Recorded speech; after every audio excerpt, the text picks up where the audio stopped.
السلام علیکم، کیا حال ہے آپ سب کا؟ امید ہے بہت اچھے ہوں گے۔ میں ہوں آپ سب کی Mahnoor Ali. Don't copy paste without my permission, surprise episode Aseer Jaan. Writer حیا خان، قسط نمبر 12۔ وہ آج اماں سے اجازت لے کر بہت مشکلوں سے یونیورسٹی آئی تھی، کالے رنگ کے شلوار قمیص کے ساتھ۔ وہ سفید دوپٹہ سر پر اوڑھے ہوئی تھی، کالے ہلکے گھنگریالی گھنے بال ہمیشہ کی طرح چٹیا میں بندھے تھے۔ اسے آج کچھ بھی کر کے اس سے بات کرنی تھی۔ جب وہ سامنے ہی اسے اپنے گروپ کے ساتھ باسکٹ بال کھیلتا نظر آیا، وہ تیزی سے اس کی طرف بڑھی۔ سنیں، وہ اس کے پاس جا کر اسے پیچھے سے پکار گئی تھی۔ جب وہ پیچھے مڑا تو اس کے دوست بھی خاموش ہو کر دور کھڑے ہو گئے۔ کالے گھنے سیاہ بال ماتھے پر پسینے کے ساتھ چپکے تھے، جنہیں وہ ہاتھ کی مدد سے اوپر کر گیا۔ کالی سیاہ آنکھیں لوگوں کو اس کی طرف متوجہ کرتی تھیں۔ وہ پلٹ کر اسے دیکھ مسکرایا، خوبصورت مسکراہٹ جس سے اس کے دونوں گالوں پر گڑھے پڑ گئے تھے، جبکہ کلین شیف میں وہ واقعی بے حد ہینڈسم لگا تھا۔ اسے اور خود پر رشک بھی ہوا تھا کہ لاکھوں لڑکیوں میں سے وہ تھی جسے اس خوبصورت انسان نے دل دیا تھا۔ ہمیں آپ سے کچھ بات کرنی ہے، ضروری، ہمارے ساتھ چلیں پلیز؟ وہ آس پاس دیکھتی ہلکی آواز میں اس سے بولی تو میر پھیس سے نیچے والے لب کو دانتوں میں دباتے مسکرایا۔ وہ کتنا قاتل مسکراتا تھا کہ دونوں گالوں پر گہرے گڑھے پڑ جاتے تھے۔ حال یوسف، جو بھی کہنا ہے یہیں کہہ لو، دراصل میں ذرا مصروف ہوں، باسکٹ بال کھیل رہے ہیں ہم۔ المیر ماتھے سے بالوں کو پیچھے کرتے ہوئے بولا تھا، جبکہ حالے کو اس کا لہجہ عجیب لگا تھا۔ ہم یہاں بات نہیں کر سکتے، آپ پلیز آئیں نا، تھوڑا سائڈ میں۔ حالے ارد گرد سب کو اپنی طرف متوجہ دیکھ کر روحان سے لہجے میں بولی تو وہ ہنستا ہوا اس سے پیچھے ہوا اور اپنے دوستوں کی طرف پلٹا۔ ابے یار، کیا نمونہ تو نے پیچھے لگا دیا میرے، اپنے دوست زین سے اس نے مسکرا کر کہا، تو وہ بھی دوسرے لڑکوں کے ہاتھ میں تالی مارتا کہکہا لگانے لگا۔ تو المیر بھی مسکراتا حالے کی طرف پلٹا۔ یار حالے یوسف۔ المیر گہری سانس بھرتے اسے اوپر سے لے کر نیچے تک اسے تعصب سے دیکھنے لگا۔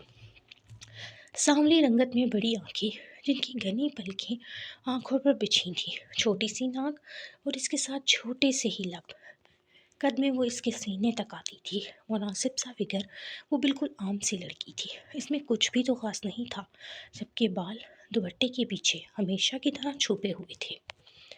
اس نے گہری نظروں سے اسے دیکھا تھا اور اس کے چہرے پر آ کر وہ اٹکا تھا۔ وہ اسے خوبصورت کہیں سے بھی نہیں لگتی تھی، جبکہ حالے اس کے ایسے دیکھنے پر کانپ گئی تھی۔ وہ ہمیشہ سے اسے ایسے دیکھتا تھا جیسے اس کے چہرے کے علاوہ دنیا میں اور کچھ دیکھنے کو نہیں ہے، حالانکہ اس میں تو کچھ بھی خوبصورت نہیں تھا، جسے محسوس کر کے حالے گھبرا جایا کرتی تھی، لیکن وہ اس پر یوں ہی نظر جمائے رکھتا تھا۔ یار میری بات غور سے سنو، آج میں بہت پریشان ہو گیا ہوں، تمہارے دکھڑے سن کر، اور تمہاری مصیبتیں ہی ختم نہیں ہو رہی۔ ارے بھائی معاف کر دو مجھے۔ وہ حالے کو دیکھ بیزاری سے بولا تھا اور پھر پلٹ کر سفیر کی گردن جکڑ گیا۔ اور تو ادھر آ سالے، یہ لے دیکھ لے، جیت گیا آج میں، اب یہ بھی مجھ پر مر مٹی اور بول۔ اس جملے نے حالے کے پیروں کے نیچے سے زمین کھینچ لی تھی۔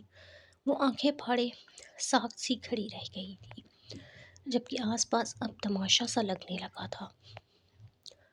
اور تم دیکھو حالے، یوسف ایسے بولنا نہیں چاہیے، لیکن انسان خود کو دیکھے پہلے، مطلب تم میں ہے ہی کیا جو میں، جس پر یہاں کی سب لڑکیاں مرتی ہیں، وہ تم جیسی پر مرے گا؟ کیا شیشہ نہیں دیکھتی تم؟ سانولی سلونی سی ہو، اس پر یہ حلیہ بنا کر رکھتی ہو، اور اوپر سے تم میں یہ وہ کرتی رہتی ہو۔ وہ اس کی ایکٹنگ اتارتے ہوئے بولا تو ہر جگہ کہکہا لگا۔ تمہارا ہاتھ بھی پکڑ لو تو تم میں لرزہ طاری ہو جاتا ہے، اور ارادے تم اتنے بڑے بڑے بنا کر بیٹھی ہو، کسی ہینڈسم سے لڑکے کا تو کیا بھکاری کا بھی تم پر دل نہ آئے۔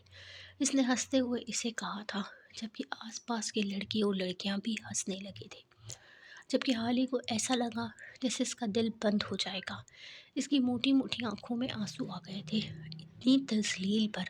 وہ تو خود کو کچھ سمجھتی ہی نہیں تھی، لیکن اس شخص نے ہی تو اسے آسمانوں پر بٹھایا تھا، پھر وہ کیسے اسے یوں بے دردی سے کانٹوں پر پھینک سکتا تھا؟ حالے نے اپنے دل پر ہاتھ رکھا تھا، ایسا لگا تھا جیسے وہ اپنے الفاظوں سے، اپنے لفظوں سے اس کا دم گھونٹ رہا ہو۔ آپ آپ ایسے مت کہیں پلیز، ہم آپ سے بہت محبت کرتے ہیں، ہمارا دم گھٹ جائے گا، ہم مر جائیں گے، ہم سچ کہہ رہے ہیں۔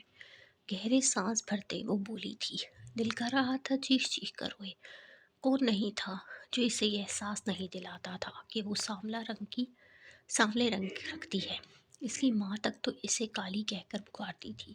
کیا یہ اس کی غلطی تھی کہ وہ سانولی تھی؟ کیا یہ اس کا قصور تھا؟ کیا اس سے مر جانا چاہیے؟ اسے زندہ رہنے کا کوئی حق نہیں تھا؟ اور یہ شخص، اس نے تو آ کر اسے احساس دلایا تھا کہ دیکھنے والوں کی آنکھ خوبصورت یا بدصورت ہوتی ہے، اس میں ہمارا کوئی کمال نہیں ہوتا، اور آج وہی اسے انگاروں پر لوٹا رہا تھا، اتنے لوگوں میں اسے ذلیل کر کر کے۔ نہیں، اس کا دم گھٹ رہا تھا۔ اس بھری دنیا میں سب رنگت سے متاثر ہونے والے لوگ تھے، اور آج سامنے کھڑے اس شخص نے اس بات کا شدت سے اسے احساس دلایا تھا۔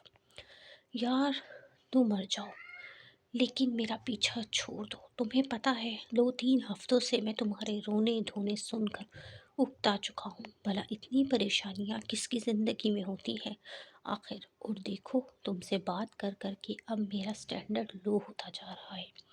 لوگ آتے جاتے مجھے دیکھتے ہیں کہ میں کس فقیرنی کے ساتھ گھوم رہا ہوں آج کل۔ وہ بیزاری سے کہتا ہوا بولا تھا کہ اس تذلیل پر وہ بچوں کی طرح روتی اپنی آنکھیں رگڑنے لگی۔ اسے سمجھ نہیں آ رہا تھا کہ کیا کرے۔ وہ اس سے دوراہے پر آ کر اس کے ساتھ ایسا نہیں کر سکتا تھا، نہیں، ایسا نہیں ہو سکتا تھا۔ وہ سوچتے ہوئے روتے روتے اس کے قریب ہوئی۔ دیکھیں، ہم بہت بڑی مصیبت میں پھنس گئے ہیں، اماں ہمارا رشتہ طے کر چکی ہیں۔ وہ شخص اچھا انسان نہیں ہے، وہ ہمیں جان سے مار دے گا۔ پلیز ہمارے ساتھ ایسا مت کریں، ہم کہیں کے بھی نہیں رہیں گے۔ پلیز آپ ہماری جان مانگے نہ، ہم دے دیں گے، لیکن ایسا مت کریں ہمارے ساتھ۔ وہ اس کے آگے ہاتھ جوڑتے ہوئے بولی تھی۔ آج اس کی عزت نفس، جسے اس لڑکی نے سنبھال کر رکھا تھا، کبھی کسی کے لیے نہیں ٹھکرایا تھا، آج وہ بیچ دوراہے میں کھڑے ہو کر اپنی عزت نفس کا گلا گھونٹ کر اس کے سامنے ہاتھ جوڑ گئی تھی کہ آس پاس کی کھڑی لڑکیاں ہنسنے لگی تھیں، جبکہ وہ خود بھی اسے منتیں کرتے دیکھ مسکرا کر پلٹتے اپنے دوستوں کو دیکھنے لگا۔ دیکھ لے بھائی، یہ اہمیت ہے تیرے بھائی کی، عاشر کو دیکھتے مغرورانہ انداز میں کہا تھا۔ پھر آئی برو اچکاتے پلٹ کر اسے دیکھا۔ لال آنکھیں جو اب روتے روتے سوکھ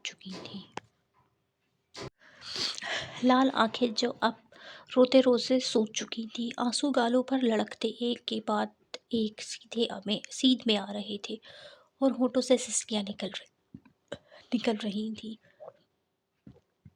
ہاتھ جوڑے ہوئے تھے۔ رونے کی شدت سے وہ کانپ رہی تھی کہ اسے دیکھ اس کے مغرورانہ تاثرات ڈھیلے پڑنے لگے۔ اسے ترس آیا تھا اس لڑکی پر، لیکن وہ اس سے محبت نہیں کرتا تھا۔ لسن، میں تم سے محبت نہیں کرتا، تم جس بھی مشکل میں ہو، یہ میرا میٹر نہیں ہے، تم اسے خود نمٹاؤ، اور پلیز آئندہ میرے ارد گرد مت منڈلانا۔ اس بار وہ نرمی سے بولتا اس کے قریب جھکا، اور سنجیدہ ہوتے اس کے گال تھپ تھپاتے اسے غور سے دیکھنے لگا۔ وہی نظر جس نظر سے وہ حالے یوسف کو دیکھا کرتا تھا، جس سے اس کی روح تک کانپ جایا کرتی تھی۔ وہ روتی نفی میں سر ہلانے لگی تو وہ اس سے دور ہوا اور پھر پلٹ گیا۔ نہیں، وہ بھاگتی ہوئی اس کے پاس آئی جو وہاں سے اب جانے لگا تھا۔ وہ حیران رہ گیا، جو خود اسے ہاتھ لگانے نہیں دیتی تھی آج اس کا ہاتھ پکڑ کر کھڑی تھی۔ ہم سانولے ہیں، اس میں ہمارا کوئی قصور نہیں، ہم آپ سے بہت محبت کرتے ہیں، آپ پلیز ہمارے ساتھ یہ مت کریں۔ آپ کیوں کر رہے ہیں ایسا؟ آپ تو بہت اچھے انسان تھے نا، آپ نے کہا تھا دیکھنے والے کی آنکھ خوبصورت یا بدصورت ہوتی ہے، اس میں ہمارا کوئی قصور نہیں ہوتا، تو آپ ہم ایسا کیوں کہہ رہے ہیں؟ وہ روتی اس کا ہاتھ پکڑتے ہوئے بولی تھی۔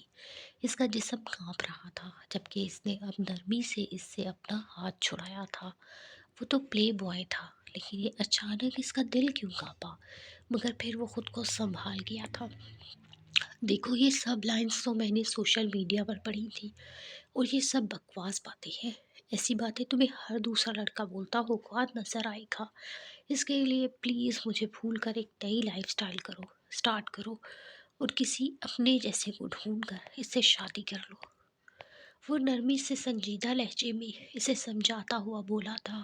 اب کی بار حالے خاموش نظروں سے اسے دیکھنے لگی۔ وہ تو برباد ہو گئی تھی۔ اس کی زندگی میں صرف یہی ایک امتحان نہیں تھا جو اس سے لیا جا رہا تھا، بلکہ آگے اس کے لیے ایک خوفناک زندگی اس کے انتظار میں بیٹھی تھی۔ وہ اسے سمجھاتا اب وہاں سے جا چکا تھا، جبکہ حالے ارد گرد لوگوں کے ہجوم کے بیچ میں کھڑی کی کھڑی رہ گئی تھی۔ اہانت کے مارے چہرہ سرخ ہو رہا تھا، پیروں کے نیچے سے زمین نکلی تھی۔ اس نے کیوں کسی غیر پر بھروسہ کیا تھا، جب اس کے اپنے روز اسے اس بات کا احساس دلاتی تھی کہ وہ سانولی ہے، اسے جینے کا حق نہیں ہے، نہ اسے محبت کا حق ہے۔ آج اس نے پہلی بار اپنی عزت نفس کو بہت بری طرح روتا تھا، اور وہ بھی کسی نامحرم کے لیے، درجنوں لوگوں کے سامنے، اور یہ اس کی زندگی کا سب سے بڑا خسارہ تھا۔ وہ کمزور تھی، معصوم تھی، سانولی تھی، اس میں اس کا کیا قصور تھا؟ شاید اسے جینے کا کوئی حق نہیں تھا۔ المیر وجاہت سے کندر نے کہا تھا کہ وہ مر جائے، اور آج حالے یوسف واقعی مر گئی تھی۔ وہ مردہ قدموں سے پلٹی تھی، بکس وہیں زمین پر گری کی گری رہ گئی تھی۔ وہ جانتی تھی اب اس کا انجام کیا ہوگا۔ اسے یقین کیا ہی کیوں تھا، اس نے یقین کیا ہی کیوں تھا کسی غیر مرد پر؟ وہ اتنی بے وقوف تھی کہ کسی نے اس پر شرط لگا کر اس کے وجود کو دھور جھٹک دیا، اور وہ کچھ بھی نہ کر سکی۔ وہ حالے یوسف، تم سانولی ہو، اس میں تمہارا قصور ہے، تم نے کیا، تم نے ایک نامحرم پر یقین کیا، یہ تمہارا قصور ہے۔ اب ہم کیا کریں گے اللہ؟ وہ یونیورسٹی کے گیٹ پر روتے روتے زمین پر بیٹھ گئی تھی۔ ارد گرد کے لوگ اسے دیکھ رہے تھے، جو جانتے تھے وہ ہنس رہے تھے اس کی بے وقوفی پر۔ المیر جو زین کے ساتھ ہی باہر آ رہا تھا، کلاس سے سامنے سے زمین پر بلک بلک کر روتے دیکھ المیر خاموش نظروں سے اسے دیکھنے لگا۔ وہ واقعی بہت معصوم تھی، لیکن المیر سکندر اس سے محبت نہیں کرتا تو نہیں کرتا تھا، وہ اپنے ساتھ زبردستی نہیں کر سکتا تھا، جبکہ اس نے اپنے دیے گئے دھوکے کا خود پر کوئی اثر ہونے نہیں دیا تھا۔ وہ تو جسٹ ایک گیم تھا اس کے لیے۔ لیکن اب اسے ایسے روڈ پر بیٹھے روتے دیکھ المیر کا دل اسے ملال میں گھیر رہا تھا۔ وہ اسے بتا رہا تھا تم نے شاید کوئی بہت بڑی غلطی کر دی جس کا ازالہ ممکن نہیں ہوگا، لیکن وہ کیا کر سکتا تھا؟ اب تو اس نے پورا کھیل کھیل لیا تھا۔ المیر وہیں جمع رہا جب زین نے اسے پکارا، چل یار، ڈرامہ کر رہی ہے، کل دیکھنا کیسے کھلکھلاتی ہوئی آئے گی۔ یہ سب ان کے ناٹک ہوتے ہیں، آجا، تو کیوں دل پر لے رہا ہے؟ زین اس کے تاثرات اور اسے یوں جمع دیکھ بولا تو المیر نے آنکھیں بند کرتے سر جھٹکا۔ شاید وہ ٹھیک کہہ رہا تھا۔ حالے خود کو سنبھالتی اٹھی اور رکشا رکتی اس پہ بیٹھ گئی۔ اس کی یہی سزا تھی، اس نے ایک نامحرم مرد پر بھروسہ کیا تھا، اس سے محبت کی تھی۔ غلطی کسی کی نہیں تھی، غلطی اس کی تھی، اور اس بات کی سزا شاید اس کی زندگی میں سات کی صورت ہی لکھی گئی تھی۔ وہ ساکت تو جامد بیٹھی تھی کہ سانس لینا بھی بھولے جا رہی تھی۔ اس کا دم گھٹ رہا تھا، کاش وہ دم گھٹنے سے مر جائے، اسے یہی راستے پر موت آ جائے، کیونکہ وہ جانتی تھی ساتھ اس کی زندگی جہنم سے بھی بدتر بنا دے گا۔ لیکن نہیں، ابھی اس کی زندگی میں امتحان اور بھی تھے۔ حیا خان، وہ گھر پہنچی تو شمع بیگم بیٹھی شاید اسی کا انتظار کر رہی تھی۔ کل رات سے نہ ان کی کچھ بات ہوئی تھی حالے سے، اور نہ ہی انہوں نے ماہی کو اس کے قریب جانے دیا تھا۔ وہ پوری رات روتی رہی، اس کی سسکیاں سنتی رہی، وہ لیکن کچھ نہ کہی۔ وہ لیکن کچھ نہ کہا۔ ابھی وہ جیسے ہی گھر آئی تو شمع بیگم اس کے سامنے آ کھڑی ہوئی اور اسے غور سے دیکھنے لگی۔ اجڑی حالت میں تھی، وہ دوپٹہ سر سے ڈھلکا ہوا تھا، آنسو شدت چہرے پر ہی سوکھ چکے تھے، جبکہ آنکھیں ایک ہی جگہ ٹھہری جا بند تھی۔ یہ دیکھ شمع بیگم کا دل کٹا تھا، لیکن ان کی بیٹی نے سب اپنے ساتھ خود کیا تھا۔ کہاں ہے وہ جس سے آپ شادی کرنا چاہتی تھی؟ شمع بیگم نے سنجیدہ لہجے میں اس سے پوچھا تو وہ نظر اٹھا کر انہیں دیکھنے لگی۔ ویران آنکھوں میں کچھ نہیں تھا۔ ابھی ہم سزا کے ہی لائق ہیں، آپ بلا لیں ساتھوں، ہم نکاح کے لیے تیار ہیں۔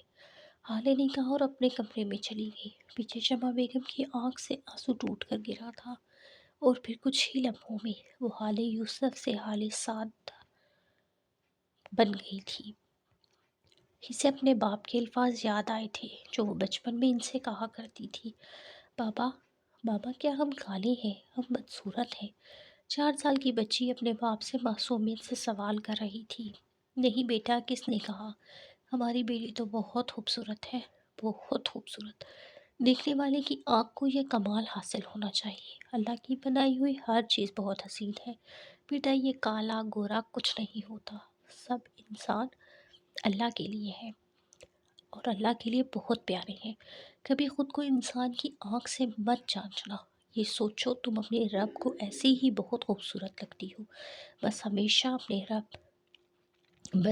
اپنے آپ کی حفاظت کرنا، خود کو سنبھال کر رکھے گی نا میری بیٹی؟ یوسف صاحب نے اس کے بال سہلاتے پوچھا تو وہ معصوم بچی جلدی سے سر اس بات میں ہلانے لگی۔ جی بابا، ہم بھی خوبصورت ہیں، ہم اپنی حفاظت کریں گے بابا۔ وہ بچی اپنے باپ کے گلے لگی تھی اور آج حال یوسف کو اپنے باپ کے لفظوں کی سمجھ آئی تھی۔ اس نے اپنے آپ کی حفاظت نہیں کی تھی، اس نے اپنی عزت ملیا میٹ خود کی، اور آج اس سے اس کا باپ کا نام بھی چھٹ گیا تھا۔